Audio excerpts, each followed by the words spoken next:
Hello everyone. तो आज आज हम पढ़ने जा रहे हैं क्या जीन एक्सप्रेशन या फिर जीन रेगुलेशन। तो क्या होता है जीन एक्सप्रेशन या जीन रेगुलेशन, थोड़ा समझना। पहले मैं आपको एक ओवरव्यू देता हूँ जीन के बारे में। जीन क्या करती है, ये एक जीन है, ये दूसरी जीन है। ये जो जीन है वो ट्रांसक्रिप्शन कर रही है। ट्रांसक्रिप्शन से क्या होता है आरएनए। मैं बोल रहा हूँ ये आरएनए में, ये एमआरएनए है। तो ट्रांसक्रिप्शन से बना आरएनए, ये आरएनए एमआरएनए था। फिर ट्रांसलेशन हो तो ट्रांसलेशन से बना प्रोटीन। अब अगर बताओ प्रोटीन बन रहा है तो प्रोटीन बन रहा है तो प्रोटीन एंजाइम्स भी होते हैं। तो ये अपने आप को एक्सप्रेस करेगा। एक्सप्रेस अगर कर पा रहा है तो प्रोडक्ट बना रहा है, तो इसका मतलब जीन कैसा है, ऑन है।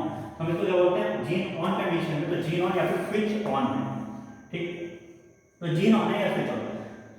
अब यहीं पे जो दूसरा जीन है इसके पैरेलल में वो ट्रांसक्रिप्शन नहीं कर पा रहा था। ट्रांसक्रिप्शन नहीं कर पा रहा था, क्या आरएनए बनेगा, नहीं बनेगा। अब अगर आरएनए नहीं बना तो प्रोटीन बनेगा, क्या प्रोटीन भी नहीं बनेगा। अब अगर प्रोटीन नहीं बना तो यहाँ पर एक्सप्रेशन कोई आएगा, कोई एक्सप्रेशन नहीं आएगा। तो अगर एक्सप्रेशन नहीं आया तो हम बोलेंगे जीन ऑफ है या फिर स्विच ऑफ कंडीशन। तो ये समझ में आया। तो क्या होता है जीन एक्सप्रेशन या जीन रेगुलेशन। जीन एक्सप्रेशन या जीन रेगुलेशन की सिंपल मीनिंग ये होती है कि जीन का इंटर कन्वर्जन होना between switch on end of condition में। ऑफ से ऑन की तरफ जाना, ऑन से ऑफ की तरफ जाना, ये कहलाता है क्या, जीन एक्सप्रेशन या जीन रेगुलेशन। कुल मिलाकर के हम जीन को क्या कर रहे हैं, कंट्रोल कर रहे हैं। ठीक है, तो हम जीन को कंट्रोल ये कर रहे हैं। तो हमारे पास दो तरीके की जीन्स होती है, समझना। एक जीन होती है कंस्टिट्यूटिव जीन और दूसरी जीन होती है नॉन कंस्टिट्यूटिव जीन। ठीक, तो क्या होते हैं कंस्टिट्यूटिव जीन, देखिए। कंस्टिट्यूटिव जीन, इस जीन को बोलते हैं house keeping gene. Constitutive gene या फिर हाउस कीपिंग जीन, वो ये ऐसी जीन होती है जो हमेशा क्या रहती है, ऑन रहती है। तो ये बताओ, ये जीन अगर ऑलवेज ऑन है तो बताओ क्या इसके लिए मुझे एक्सप्रेशन की जरूरत पड़ेगी? इसके लिए मुझे कभी एक्सप्रेशन की जरूरत नहीं पड़ेगी, रेगुलेशन की जरूरत नहीं पड़ेगी। क्यों? क्योंकि हमेशा चालू रहती है। जब ये बंद ही नहीं होती तो मैं इसके लिए काम क्या करूँगा, है ना। तो ये जीन के लिए मुझे रेगुलेशन की जरूरत नहीं पड़ेगी। एग्जाम्पल क्या होता है इसका एग्जाम्पल होता है जीन ऑफ ग्लाइकोलाइसिस। तो जीन ऑफ ग्लाइकोलाइसिस होती है, ये क्या बोलते हैं, ग्लाइकोलाइसिस की प्रोसेस। ग्लाइकोलाइसिस की प्रोसेस वो प्रोसेस होती है जिसमें हमें ग्लूकोज से क्या मिलती है, एनर्जी। ग्लूकोज पाइरुवेट में कन्वर्ट होता है, पाइरुवेट से एसिटाइल बन जाएगा, फिर वो कैप साइकिल से हमें एनर्जी मिल जाती है। तो मैं बोल रहा हूं ग्लूकोज से हमें क्या मिल रहा है, energy by the process of glycolysis. तो मुझे ये बताओ, क्या मुझे हमेशा बॉडी को एनर्जी की जरूरत है? हाँ, अगर हमेशा बॉडी को एनर्जी की जरूरत है तो ग्लाइकोलाइसिस क्या कभी रुकेगी, एक सेकंड के लिए भी नहीं रुकेगी। इसलिए ये जीन हमेशा कैसे रहेगी, ऑन। क्यों? क्योंकि अगर ग्लाइकोलाइसिस की प्रोसेस रुकी तो मेरे ब्रेन को ग्लूकोज की सप्लाई रुक जाएगी और ब्रेन केवल डिपेंड होता है जिस पे, ग्लूकोज के लिए एनर्जी पर, है ना। तो ब्रेन को अगर एनर्जी नहीं मिली तो ब्रेन डेथ हो जाएगा। इसलिए क्या होगा, यहाँ पे हमेशा मुझे क्या चाहिए रहेगा, यहाँ पे हमेशा मुझे एक्सप्रेशन चाहिए रहेगा। ये जीन हमेशा ऑन रहेगी। ऐसे जीन करेंगे कंस्टिट्यूटिव जीन या फिर हाउस कीपिंग जीन। दूसरे तरीके की जो जीन होती है वो होती है non constitutive gene. Non constitutive gene या फिर इसको बोलते हैं लग्जरी जीन या फिर इसको बोलते हैं स्मार्ट जीन। इसमें से कुछ भी नाम बोले, ये सारे एक ही नाम है। ये जीन वो जीन होती है जिसको क्या करना पड़ता है, एक्सप्रेशन की जरूरत होती है। मतलब ऑन से ये काई में आएगी ऑफ में और ऑफ से ये काई में आएगी ऑन में। मतलब ये वो जीन होती है जिसको किसकी जरूरत होती है, एक्सप्रेशन की जरूरत होती है। इस जीन को क्या कहते हैं, नॉन कंस्टिट्यूटिव। तो अगर मुझे रेगुलेशन की जरूरत चाहिए होगी तो कौन सी जीन की चाहिए होगी, नॉन कंस्टिट्यूटिव। तो मैं इस टॉपिक पर जो भी चीजें पढ़ना चाहूंगा वो चीजें मैं कौन सी जीन की पढ़ूंगा, नॉन कंस्टिट्यूटिव जीन की, लग्जरी जीन की या स्मार्ट जीन की। तो अगर मुझे प्रोडक्ट का रेगुलेशन कराना है तो मैं इसे पढ़ूंगा। ये ऐसी जीन्स होती है जिनका मुझे कंटिन्यू प्रोडक्ट की जरूरत नहीं होती। जब जरूरत होती है तो इसको क्या कर देते हैं, ऑन। जब नहीं होती तो इसको क्या कर देते हैं, ऑफ कर देते हैं। ठीक, तो ये जो नॉन कंस्टिट्यूटिव जीन होती है ये दो तरीके की होती है। कितने तरीके की, दो तरीके की। एक होती है इंड्यूसिबल, एक होती है रिप्रेसिव। इंड्यूसिबल जीन वो जीन होती है जिसको क्या करना पड़ता है, हमें इंड्यूस करना पड़ता है। अगर मैं किसी को इंड्यूस कर रहा हूं, मोटिवेट कर रहा हूं, तो मैं उसको ऑन कर रहा हूं। तो ये जीन जो जनरली होगी ऑफ होगी। जनरली ये कैसी होगी, ऑफ। तो मैं इसको क्या करूंगा, ऑन। तो ये जीन को मैं इंड्यूस करता हूं किस चीज के लिए, ऑन करने के लिए। इसलिए इसको क्या बोला, इंड्यूसिबल। एग्जांपल इसका लाइकोपेन जो कि एनसीईआरटी में गिवन है। दूसरी जीन होती है रिप्रेसर जीन। अगर मैं किसी को बोला, मैं किसी को रिप्रेस कर रहा हूं, रोक रहा हूं, तो इसका मतलब क्या कर रहा हूं, मैं इसको ऑफ कर रहा हूं। तो ये अगर मैं इसको ऑफ कर रहा तो ऑफ कब करूंगा, जब वो ऑन होगा। तो ये जीन रिप्रेसर जीन कैसे होती है, ऑन से ऑफ। तो ये जो जनरली होगी, जनरली ये कैसी होगी, ऑफ, ऑन। और उसको मैं क्या करूंगा, ऑफ करूंगा। ठीक, तो दो तरीके की जीन है, इंड्यूसिबल और रिप्रेसर। तो जो रिप्रेसर का एग्जांपल वो कौन है, ट्रिप्टोफैन होता है। तो हमारे हमने देखा कि नॉन इंडिविजुअल जीन जो थी वो दो तरीके की थी। कौन कौन सी? सॉरी, नॉन कंस्टिट्यूटिव जीन जो थी वो दो तरीके की थी। कौन कौन सी? Inducible and repressor. इंड्यूसिबल का एग्जांपल कौन था? Lac operon. और रिप्रेसर का कौन था? Tryptophan operon. ठीक है, अब इसके बाद हम समझते हैं ऑपरॉन। क्या होता है ऑपरॉन? ऑपरॉन कुछ नहीं होता। ऑपरॉन का मतलब क्या है कि ग्रुप ऑफ जीन। क्या? ग्रुप ऑफ जीन्स जब एक साथ आकर के फंक्शन करें तो हम क्या बोलेंगे उसको? ऑपरॉन। मतलब बहुत सारे जीन्स का ग्रुप एक साथ आकर के फंक्शन करता है, उसको हम क्या बोलते हैं? ऑपरॉन बोलते हैं। तो एक बार जब ग्रुप ऑफ जीन बोल रहा हूं तो जीन कहाँ होती है? डीएनए। ठीक है, तो बहुत सारे जीन आ गए तो ये कैसा होगा? पॉलीसिस्ट्रॉनिक। तो ये कैसा होगा? पॉलीसिस्ट्रॉनिक। पॉलीसिस्ट्रॉनिक का मतलब क्या होगा? सिस्ट्रॉन का मतलब पहले क्या होता है? पॉली का मतलब तो होता है मैनी, और सिस्ट्रॉन का मतलब क्या होता है? डीएनए का वो सेगमेंट जिसके पास एक पॉलीपेप्टाइड चेन की क्या हो? इंफॉर्मेशन हो। एक पॉलीपेप्टाइड चेन मतलब अल्टीमेटली किसकी इंफॉर्मेशन हो? प्रोटीन की, है ना? तो प्रोटीन की इंफॉर्मेशन उसको क्या बोलते हैं अपन? Polycistronic DNA. ठीक, तो यहाँ पर ग्रुप ऑफ जीन है, और जीन का मतलब क्या होता है? जीन का मतलब वो होता है डीएनए का वो सेगमेंट जो क्या बनाए? वो बनाए आरएनए। तो वो एमआरएनए भी हो सकता है, टीआरएनए भी हो सकता है, आरआरएनए भी हो सकता है। तो जीन क्या होता है? जीन वो होता है डीएनए का वो सेगमेंट जो आरएनए बना, और आरएनए से क्या बनता है? प्रोटीन। तो चाहे मैं सीधा बोलूं प्रोटीन की इंफॉर्मेशन हो, चाहे मैं बोलूं जीन का बहुत सारे जीन्स हो, तो ये जो बहुत सारे जीन आ गए, ये डीएनए कैसा होगा? पॉलीसिस्ट्रॉनिक होगा। अब याद करो ना था पॉलीसिस्ट्रॉनिक में क्या क्या रखना? पी से पी मिला लो। पॉलीसिस्ट्रॉनिक जनरली किसमें होता है? प्रोकैरियोट्स में। तो मैं जितने भी एक्सप्रेशन पढ़ूंगा वो मैं किसमें पढ़ूंगा? प्रोकैरियोट्स में। तो मैं अगर लैग ऑपरॉन भी पढ़ूंगा तो मैं लैग ऑपरॉन किसमें पढ़ूंगा? प्रोकैरियोट्स में पढ़ूंगा। क्यों? क्योंकि उसमें पॉलीसिस्ट्रॉनिक होता है, और ऑपरॉन क्या होता है? जीन्स का ग्रुप जो क्या हो एक साथ फंक्शन करे उसे हम क्या कहते हैं? ऑपरॉन। अब ये बहुत सारे ऑपरॉन्स हो सकते हैं, जैसे एग्जांपल बताता हूं ऑपरॉन्स के। लैग ऑपरॉन जो कि मोस्ट इंपॉर्टेंट है आपके लिए, एनसीईआरटी में गिवन है। ठीक है, इसके बाद ट्रिप्टोफैन ऑपरॉन, इसके बाद एला ऑपरॉन, इसके बाद वेलिन ऑपरॉन। ऐसे बहुत सारे होते हैं, सोन है ना। तो हम जो पढ़ेंगे हम पढ़ेंगे मेनली लैग ऑपरॉन, लेकिन थोड़ा बहुत ट्रिप्टोफैन ऑपरॉन में देख लेंगे। ठीक है, अब अगर लैग ऑपरॉन की बात करें तो लैग ऑपरॉन पढ़ने से पहले मैं आपको ऑपरॉन के कुछ एक फीचर्स बताता हूँ। कोई भी ऑपरॉन पढ़े तो ऑपरॉन पे कुछ चीजें पाई जाती हैं। वो क्या होता है? पहला होता है स्ट्रक्चर जीन, दूसरा क्या पाया जाता है इसमें? प्रमोटर। प्रमोटर को हम किससे शो करते हैं? पी से। तीसरा क्या होता है? ऑपरेटर, इसको किससे शो करते हैं? ओ से। चौथा जो होता है वो होता है कौन? Repressor. Repressor is show by I. तो कोई भी मैं ऑपरॉन पढ़ूंगा उस ऑपरॉन में मुझे चार चीजें देखने को मिलेगी: स्ट्रक्चर जीन, प्रमोटर, ऑपरेटर और रिप्रेसर जीन। ठीक, अब यहां बात हमको फंक्शन देखना है, तो इसके फंक्शन कोई ये रॉकेट साइंस नहीं है। याद करो ट्रांसक्रिप्शन प्रोसेस, जो मैंने आपको ट्रांसक्रिप्शन प्रोसेस पढ़ाया था तो उस पर क्या था?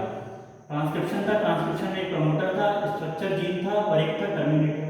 क्या तो प्रमोटर क्या था? प्रमोटर वो साइट थी जहां पास आगे कौन बैठता था? यहां पास आकर के बैठता था हमारा आरएनए पॉलीमरेज। जबकि जो स्ट्रक्चर जीन था, स्ट्रक्चर जीन पर आकर कौन बैठता था? स्ट्रक्चर जीन पर आकर कोई नहीं बैठता था। ये जो आरएनए पॉलीमरेज बैठा है ये आगे जाकर के यहां से क्या बनाता था? आरएनए बनाता रहा। और टर्मिनेटर पर ये प्रोसेस एंड हो जाता है। तो ट्रांसक्रिप्शन में हमें क्या मिल रहा था? ट्रांसक्रिप्शन में हमें मिल रहा था आरएनए। ठीक, और ये कहां से मिल रहा था? Structure gene. प्रमोटर क्या कर रहा था? आरएनए पॉलीमरेज की बाइंडिंग कर रहा था। तो सेम ये प्रोसेस भी कहां होगी? ऑपरॉन्स में। तो प्रमोटर क्या हुआ? प्रमोटर वो साइट होगी जहां पर आगे कौन बैठेगा? RNA polymerase. स्ट्रक्चर जीन क्या होगा? जहां से क्या बनेगा? आरएनए बनेगा। ऑपरेटर क्या होगा? ऑपरेटर वो होगा जो कि रिप्रेसर जीन को बैठने की जगह देगा। किसको? रिप्रेसर जीन को बैठने की जगह देगा। और आई क्या होगा? आई होगा रिप्रेसर, जो क्या बनाएगा? रिप्रेसर प्रोटीन या रिप्रेसर जीन बनाएगा। बोलो क्लियर है? अब हम देखने जा रहे हैं लैग ऑपरॉन। तो अगर हम लैग ऑपरॉन देखने जा रहे हैं तो लैग ऑपरॉन पर जो पहला वर्ड है वो ध्यान से देखना। जो पहला वर्ड है इस पे लैग ऑपरॉन पर वो क्या है? लैग। लैग का मतलब होता है लैक्टोज। तो मतलब ये ऐसा ऑपरॉन है ये ऐसा ऑप्रोन है जो किससे ऑपरेट होता है, लैक्टोज से ऑपरेट होता है, इसलिए इसका नाम क्या पड़ा, लैग ऑप्रोन। इसका देखो बनाने का तरीका क्या है,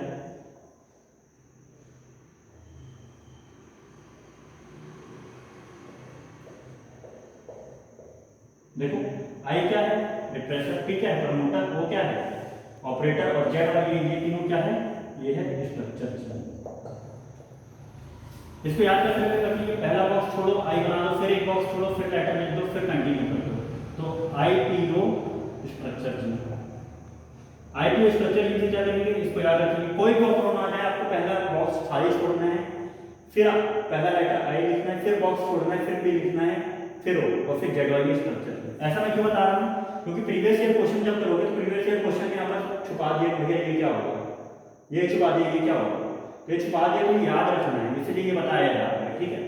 अच्छा, क्या ऐसा हमेशा होगा, देख लेते हैं। ये बना रहा हूँ मैं ट्रिप्टोफैन ऑप्रोन के स्ट्रक्चर, यहाँ पर पहला बॉक्स छोड़ा, आई बना दिया, फिर एक बॉक्स छोड़ा, फिर क्या बना दिया, पी बना दिया, फिर ओ। अब यहाँ पर जो स्ट्रक्चर जीन होगा वो चेंज हो गया होगा, यहाँ पर क्या होगा, ई डी सी डी और ए। तो इसको क्या कैसे रखेंगे, पीछे से A B C D E, और फिर यहाँ पर से क्या, आई पी ओ, और फिर स्ट्रक्चर, ये भी क्या है, स्ट्रक्चर जीन है। तो I P O structure gene, लेकिन इसमें स्ट्रक्चर जीन क्या है, A B C D E, ठीक है। और पहला बॉक्स छोड़ो, आई लिख दो, फिर बॉक्स छोड़ो, फिर पी, फिर बोलो, याद हो कि नहीं बोलो। अब जब लैक्टोज मतलब लैक ऑप्रोन जब हम पढ़ने जा रहे हैं तो लैक्टोज के बारे में पढ़ेंगे, तो लैक्टोज के बारे में थोड़ी सी डिटेल ले लेते हैं कि लैक्टोज क्या होता है। लैक्टोज होते हैं डाइसैकेराइड, डाइसैकेराइड होते हैं, मतलब डाई मतलब दो, सैकेराइड का मतलब कार्बोहाइड्रेट, ये दो चीजों से मिलकर के बनते हैं, गैलेक्टोज और ग्लूकोज। जब गैलेक्टोज और ग्लूकोज एक साथ आते हैं तो क्या बनता है हमारा लैक्टोज, और ये कनेक्ट होता है किससे, बीटा गैलेक्टो सिटिक बॉन्ड से, बीटा गैलेक्टोसिटिक बॉन्ड से क्या होता है, कनेक्ट होता है, ठीक है। इसीलिए लैक्टोज का दूसरा नाम जो होता है क्या होता है, बीटा गैलेक्टोसाइड। इसका नाम क्या है, बीटा गैलेक्टोसाइड।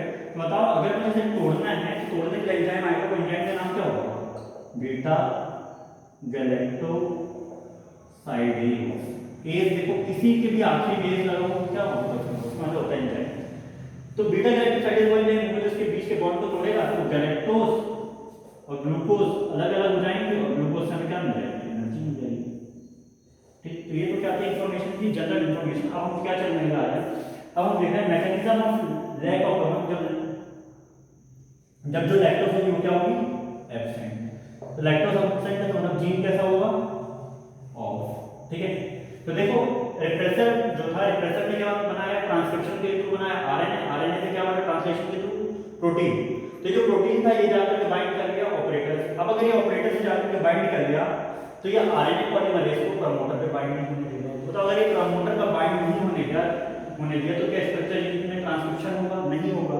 अगर ट्रांसक्रिप्शन नहीं होगा तो यहाँ पर क्या आरएनए बनेगा, नहीं बनेगा, और आरएनए नहीं बना तो क्या प्रोटीन बनेगा, तो प्रोटीन भी यहाँ पे नहीं बनेगा, तो जीन कैसा होगा, ऑफ होगा। लेकिन अब कहानी में आगे ट्विस्ट, क्या ट्विस्ट आया, इधर देखो थोड़ा। अब क्या हुआ, हमारे पास लैक्टोज की क्या होगी, प्रेजेंस। अब अगर लैक्टोज प्रेजेंट हो गया तो जीन कैसा हो गया, ऑन। अभी ऑन कैसे होगा, अब देखो, अब जब ऑन हो गया जीन तो यहाँ पास क्या होगा, यहाँ पास है लैक्टोज। लैक्टोज ने क्या करा, इस पर कुछ चेंजेस कर दिए। जैसे ये चेंज करे तो ये जो रिप्रेसर जीन एक्टिव फॉर्म में था अब ये कैसा हो गया, इनएक्टिव हो गया। तो लैक्टोज यहाँ पर किसकी तरह करेगा, इंड्यूसर की। अब अगर ये इनएक्टिव हो गया तो तब क्या ये इससे जाकर के बाइंड कर पाएगा, नहीं। अब अगर ये बाइंड नहीं कर पाएगा तो जो हमारा आरएनए पॉलीमरेज पहले प्रमोटर से बाइंड होता है क्या वो बाइंड हो जाएगा, हो जाएगा। और अगर आरएनए पॉलीमरेज प्रमोटर से बाइंड हो गया तो बताओ वो स्ट्रक्चर जीन पर जाकर के आरएनए बनाएगा, बिल्कुल बनाएगा। कौन सी प्रोसेस के थ्रू बनाएगा, ट्रांसक्रिप्शन, ट्रांसक्रिप्शन के थ्रू बना दिया। अगर ट्रांसक्रिप्शन के थ्रू बना दिया तो यहाँ पास अब क्या होगा, अब प्रोटीन बनेगा। अब कौन सा प्रोटीन बनेगा, जेड से बनता है, बीटा गैलेक्टोसाइडेज। वाई से क्या बनता है, परमिनेज, और ए से क्या बनता है, ट्रांस एसिटाइलेज। तो ये 3 प्रोटीन। अब देखो बीटा गैलेक्टोसाइड का तो मैंने फंक्शन पहले बता दिया था। बीटा गैलेक्टोसाइड जो होगा वो क्या करेगा, ग्लूकोज को और गैलेक्टोज को तोड़ेगा, है ना, और ग्लूकोज से हमें क्या मिल जाएगी, हमें एनर्जी मिल जाएगी। तो ये तो काम तो किसका, बीटा गैलेक्टोसाइड का। लेकिन परमेज क्या करता है, परमेज का काम समझेंगे, यहाँ बस देखना ये क्या है, लैक्टोज। लैक्टोज अभी कहाँ है, सेल के बाहर। ऐसे हम जनरली पढ़ किस में रहे हैं, हम पढ़ रहे हैं प्रोकैरियोट्स में। तो अगर हम प्रोकैरियोट्स में पढ़ रहे हैं तो प्रोकैरियोट्स में मैंने एग्जांपल लिया ई कोलाई का, ठीक है। तो ई कोलाई के बारे में हम पढ़ रहे हैं। तो ई कोलाई में यहाँ पर एक एंजाइम का परमेज, तो ये एंजाइम्स के थ्रू क्या हो रहा है, जो लैक्टोज थे वो परमेबल कर रहा था एंजाइम सेल मेम्ब्रेन पे इसकी, इससे जो लैक्टोज क्या है अंदर आ रहा है। तो लैक्टोज अंदर कब आ गया, जब कौन होगा, परमेज। यहाँ पर कौन आ गया, लैक्टोज आ गया। अब अगर लैक्टोज इसके अंदर आ गया तो देखो लैक्टोज पर जाकर के एक्ट कौन करेगा, बीटा गैलेक्टोसाइड, और इसको किसमें तोड़ देगा, गैलेक्टोज प्लस ग्लूकोज में। ग्लूकोज से क्या मिल जाएगी, एनर्जी मिल जाएगी, सही को एनर्जी मिल जाएगी, ठीक है। उसके बाद क्या है, उसके बाद अगला एंजाइम ट्रांसएसिटाइलेज। तो ट्रांसएसिटाइलेज क्या करता है, ट्रांस का मतलब ही देखो क्या है, ट्रांसफर। किसका ट्रांसफर, एसिटाइल ग्रुप का ट्रांसफर। ठीक है, करेगा ये एसिटाइल ग्रुप का ट्रांसफर करेगा कहां से कहां, ये करेगा एसिटाइल कोएंजाइम ए से बीटा गैलेक्टोसाइड में ट्रांसफर कर देगा। अब अगर इसमें ट्रांसफर करेगा तो एसिटाइल को इससे उठ करके कहां आ जाएगा, यहां पे।